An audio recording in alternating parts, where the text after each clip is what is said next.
I'm Sharyl Attkisson on the Mexican border. I'm Sharyl Attkisson in one of the last places in America to get its first case of coronavirus. This week, we wrap up Season 6 of Full Measure with highlights from some of your favorite stories and ours. We found they're not just bracing for a surge in illegal immigration. It's already arrived. Hundreds of security gaps in the wall. The same calls we heard last summer to abolish the police. The cost of doing business in New York City doesn't always add up. The winds of change are blowing in fast. There's a race to the deep ocean for resources. One nation has cornered the market, China. What have we learned in the time period since my last visit here?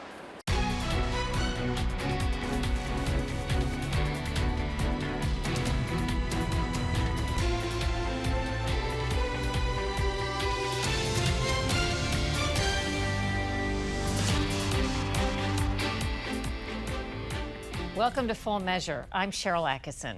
Today, a special wrap-up of Season 6 here on Full Measure, where we highlight some of our most significant reporting as well as your favorite stories and ours too. In terms of significance this season, we have to begin with the U.S.-Mexico border. My trip to the southern border last fall found a markedly improved situation over years past, but I returned in February to unexpectedly end up breaking news of the border crisis. Here's a look at some of those reports.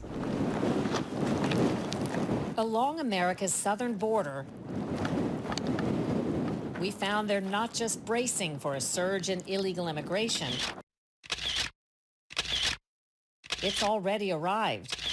The night before President Biden's inauguration, 102 people from Guatemala, Honduras, and El Salvador walked to a place where the border wall ends in Arizona, crossed into the U.S. illegally, and gave themselves up.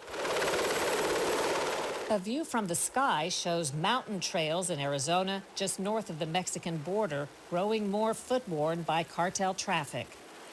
That's not animal, that's all human done. A new trend, drug and human traffickers evading using a swarming strategy like the enemy does in Iraq and Afghanistan. And what they'll do is they'll stage them along these areas. And they'll go a quarter mile down the border, run two more, go a quarter mile down the border, run two more, and then double back. Because at the end of the day, there's only so many agents. Come here. Yeah. In other words, yes. Same thing won't work. A helicopter trip with border officials in Arizona is the clearest way to see how much new border wall was built during Donald Trump's last months in office. This is all within the last 4 months, actually. They were working 3 shifts, 24/7. The speed that they put the wall up was absolutely amazing. By air is also the best way to see a startling sight. Hundreds of security gaps in the wall where gates were about to be installed. Did you see that gap right back there? But are now left wide open to drug and human trafficking. There's another gap coming up here at the right side right now. When it comes to crisis status, COVID-19 obviously eclipses everything else in terms of scope and impact. With a lot of uncertainty and disinformation in the mix, I got some important clarity at the military's lead lab for medical biological research, the U.S. Army Medical Research Institute of Infectious Diseases in Fort Detrick, Maryland. This is the U.S. Army Medical Research Institute of Infectious Diseases, the Army's main facility for research involving biological warfare and pandemic threats. Here in Lab AA2B is a special vial. It contains the very first U.S. sample of COVID-19 collected 1 year ago this week from a man who traveled from Wuhan, China to Washington State. So this is the original isolate that every laboratory was using and has been using for all of the vaccines and therapeutics work until the... John Dye is the chief of viral immunology here, and it's 9 months after our first visit with him near the start of the pandemic. What have we learned in the time period since my last visit here? So it's interesting because right now there's a lot of talk about the different variants of the virus, and that's not a surprise to me. Viruses are evolving animals in a way. They are constantly changing. They are evolving as we evolve. Now, under the category of COVID misinformation, Full Measure found a surprising offender on an important point: the Centers for Disease Control, CDC. The agency's incorrect claim, endorsed by top vaccine scientists there, may have prevented some people who needed the COVID vaccine most from getting it. Like a lot of Americans, Congressman Thomas Massie already had coronavirus and wanted to know if he should still get a COVID vaccine. Most everyone who's had COVID-19 is considered immune, but how long immunity lasts is unknown, whether it's after infection or vaccination. An award-winning scientist himself, Massie quickly found that vaccine studies showed no benefit to people who've had coronavirus. Vaccination didn't change their odds of getting reinfected. The controversy began when Massie noticed the CDC was claiming the exact opposite.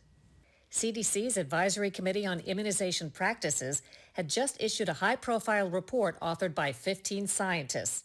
It wrongly claimed Pfizer's study proved the vaccine is highly effective or showed consistent high efficacy for people who'd already had coronavirus, SARS-CoV-2.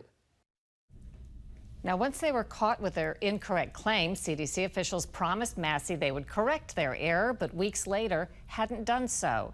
And even when they did, the correction was so confusing it left the same wrong impression. When we followed up with Massie, he told me there was no accountability and nobody's been taken to task over disseminating incorrect information and refusing to fix it.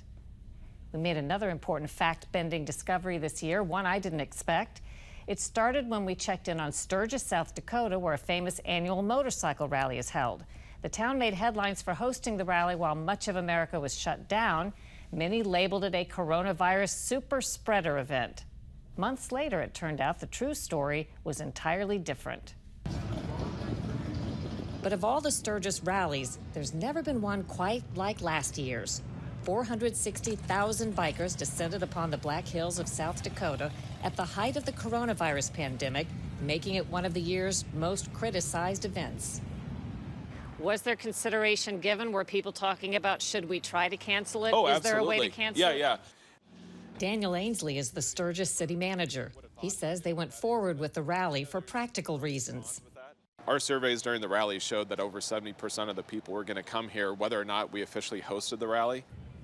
Some quickly labeled the Sturgis Motorcycle Rally a super spreading event. One study claimed the event was responsible for more than 266,000 COVID-19 cases, 19%, or nearly 1 in 5 of everyone reported in America at the time. It became pretty obvious that it was a narrative throughout the entire nation, and especially the news media that wanted to pin it on these people that were being utterly irresponsible. Ainsley says rampant speculation was fueled by inaccurate reporting. Someone called you and said they were counted as a coronavirus case from Sturgis, but they didn't even attend? Yeah. After nearly 500,000 people congregated, the hard data counted about 260 cases associated with the Sturgis rally, says Ainsley. He says there may have been more that weren't detected, but he says it was nowhere near the deadly event and the 250,000 cases speculated about in the media. And lastly, on the issue of COVID, maybe one of the most interesting stories I've done, I set out to find one of the last places in America to get its first case of coronavirus and see how they handled it. They stayed open, schools and churches and all, and appeared to suffer none the worse for it. It's bacon and eggs for breakfast at the one and only local cafe, where life looks pretty much like it has for most of the past few weeks, years, and even decades. Ekalaka, Montana, population somewhere a bit north of 300. I just got turned loose yesterday morning. Did you think it was coming, though? Oh, yeah, it's just like anything else. Our turn was coming. My daughters called me and told me that I probably had it because they got it. How'd you feel? Just a slight cold with it. That was it. Here in Ekalaka, by the time they finally got their very first case of coronavirus, they say they'd already learned a lot by watching what had happened everywhere else. We were just still like our little town, taking our own precautions, but it was nothing as big as like on the news, like what we saw everywhere else. Now, during our visit, they'd had 4 coronavirus-related deaths, all in strictly controlled nursing homes. At last check, since the end of February, Ekalaka has reported 3 positive COVID tests, with the last one March 31st. When we return, Scott Thuman and Lisa Fletcher are here to talk about some of the stories they covered this season.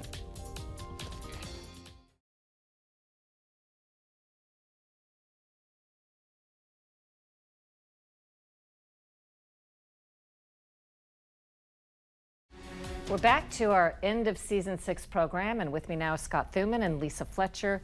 One of the important story focuses that we had this season was looking at police reform in America, whether it meant defunding the police or looking at what's happened in the aftermath. And Scott, you went to Minneapolis twice for us this season to look at what's happening there, because that's a big hot spot. Right. In many ways, it is kind of ground zero for this effort to reform policing in America, especially after the death of George Floyd. So we did go there twice. Because then, of course, demonstrations took over the streets again after Daunte Wright was shot and killed by a police officer. So we went back to Minneapolis this spring to look at the demands to defund police and if some cities are having second thoughts. This week, outrage filled the streets of Brooklyn Center, Minnesota, a suburb of Minneapolis where another black man died at the hands of police and was caught on tape.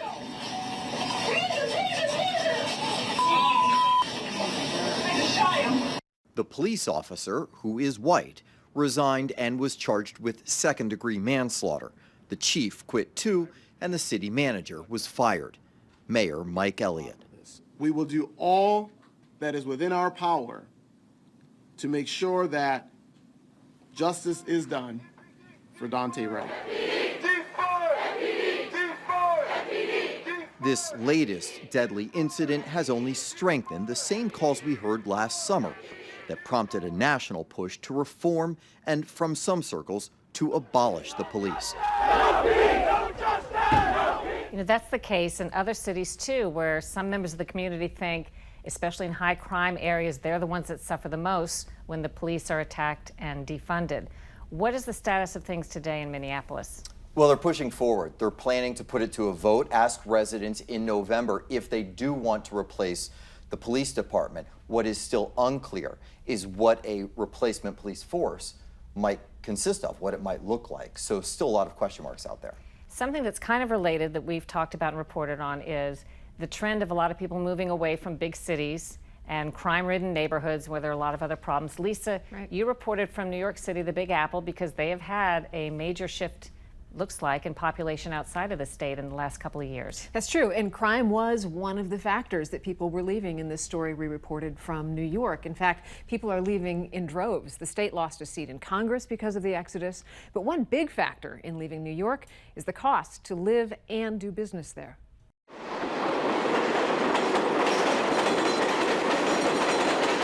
Pelham Bay Home Center since 1991, a fixture on Westchester Avenue in the Bronx. Each shower head, each oven, each copper pipe, a milestone to owner John Scanlon. I have over $1 million in inventory in the store, right? It took me 30 years to buy. Plus, I know the neighborhood and the products better than any internet or box store could ever understand it. The cost of doing business in New York City doesn't always add up in the Bronx. Are the laws and the taxation rates in New York taking the American dream away from people here? Absolutely. Stories like Scanlon's echo across the concrete canyons of this city, where businesses, big and small, are thinking twice about where they're conducting business. Now, after you got back from reporting that story, the census numbers came in, and as we talked about, they did lose a seat in Congress because actually the census said they slightly gained population since the last census, but not as fast as other states. They lose a House seat. That's a big deal. It is. Do they have a way to maybe turn that around, do you think? Because I think even more people have been moving out in the last couple of years than over the last 10. In the short term, probably not. Albany has a lot of work to do to stave off the red states that are nipping at its heels. And remember, this is a problem that has been brewing for a long time. This didn't just happen because of the pandemic. It was amplified because of it. All right. Well, thanks so much. And when we return to our season 6 year-ender, more of our most impactful original reporting, including a foreign threat from China that runs deep.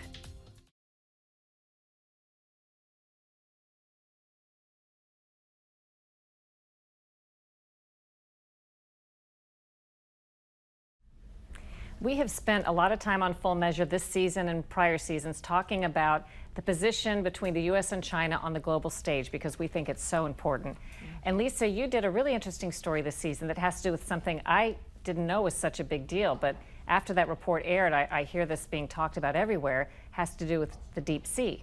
Yeah, it was fascinating to do. And as you both know, during the final days of his administration, President Trump signed an emergency declaration stating that the U.S. dependence on China for so-called rare earth minerals is a national emergency. So we went deep on this story, and we found a remarkable new national security threat. For thousands of years, tens of thousands of years, humans have used the ocean. They've relied on the ocean for sources of food, for transportation, and now we're looking more and more for industry, for oils and whatnot, and for resources. Tim Shank is an oceanographer and a biologist, but his research goes deep to the furthest reaches of the ocean, as far as 35,000 feet beneath the surface. When I started 20 years ago, the conversation of mineral resources and mining and harvesting from the deep sea wasn't even a topic. And now it's the topic of almost every conversation. Every deep sea biology meeting we have is discussing deep sea mining at the forefront. The reason deep sea mining has become such a hot topic is because of what's down there. Billions, potentially trillions of dollars worth of valuable minerals, including so-called rare earths, with names you never learned in college chemistry. In all, 17 metal elements found together at the bottom of the periodic table and at the bottom of the ocean. The same elements are found on land. They've been mined for years, but through strategic planning and totalitarian support over 3 decades, one nation has cornered the market: China. So where do things stand now on this competition for rare earth minerals? Well, deep sea metals are estimated to be worth about $16 trillion. But right now, the United States can't compete for the exploration licenses because we haven't signed on to the treaty that governs how deep sea mining is divided up. All right. Another natural resource that we've spent a lot of time looking into is, of course, oil and gas. Scott's done a lot of reporting on that from the time we had the big oil boom to whatever you would call it now. Yeah, and another key resource on energy became a bigger story on President Biden's first day in office, because that is when he canceled the Keystone XL pipeline and then days later stopped new oil and gas leases on federal lands. So we went to Texas, to oil country, to see what this new policy means for America. In the southwest United States, the winds of change are blowing in fast. This area, called the Permian Basin, so abundant with oil and natural gas, it's a big part of the reason America was able to declare itself energy independent just a few years ago. But it now faces a stop sign of sorts after President Biden on day one signaled a big shift in energy policy, blocking completion of the Keystone pipeline that would carry oil from Canada to the Gulf Coast, then halting new oil and gas leases on federal lands. So how tied are these people to the oil industry? 100% tied to it. I can guarantee it. Pro-oil and often outspoken former Republican Congressman Steve Pierce says his town of Hobbs, New Mexico is in shock. I would guess the economic impact is in the $20 billion range for oil and gas total across the state. Since a third of the land here is federally owned, a freeze on new leases could mean companies move out.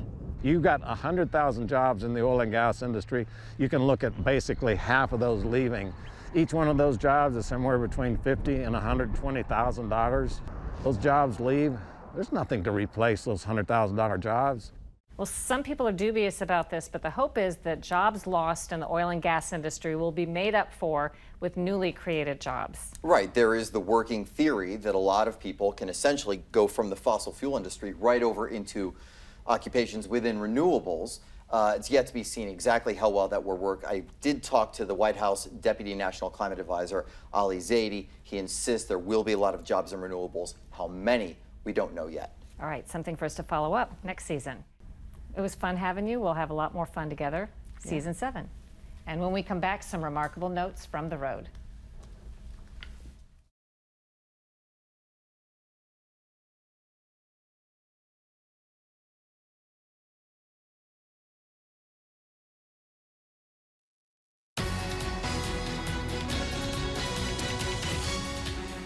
In our first 5 seasons of Full Measure, we travel the world. This past year, international travel was ruled out due to the COVID-19 shutdowns and restrictions, so we kept our focus exclusively on American assignments. And here we continue to find amazing stories and vistas. The new fencing, as you go to my left, all the new fencing has been... Way south on the U.S.-Mexico border, the vistas are stunning. In southern Arizona, we made it high up in the Huachuca Mountains, and it felt like we could see forever. It's enough to make you forget for a moment that they're suffering a border crisis. Back to civilization, I got a look at a much quieter than normal Music City.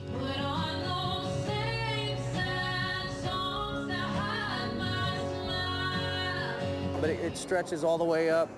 Country music star John Rich played host as we looked at the colorful city of Nashville and all of its up-and-coming musicians struggling with the COVID-19 shutdowns. And I never would have thought it would be so fascinating to learn about a giant battery factory. I read them all the time, come on. But in my follow-up story with e-waste recycler Eric Lundgren, wow, it goes fast. There was a fascinating story around each corner of his giant California factory. But my favorite vistas have to be the snowy mountains of Montana. We arrived during a super cold snap to shoot a story about Montana trying to attract more Hollywood films. The idea to make it worthwhile for producers to come here to the middle of nowhere to make their films. And in the proverbial middle of nowhere, we found a town that's literally a scene out of the Wild West because it's a movie set designed to look like one. And as we prepare to get busy for the coming fall season 7 of our program, we're planning to get back to our mission of producing international stories too that impact and interest Americans. So far, we're looking at trips to Greece, Ukraine, the U.S. territory of Puerto Rico, and Panama, in addition to our USA mainland shoots. We look forward to starting another packed year of original off-narrative reporting on important topics. Until then, while we're traveling, you can still tune in all summer and see some of our best programs from season 6. Thanks for making us part of your weekly routine, and a giant thank you to our behind-the-scenes team that works with me to put together original, meaningful stories for you each week. Until September, thanks for watching.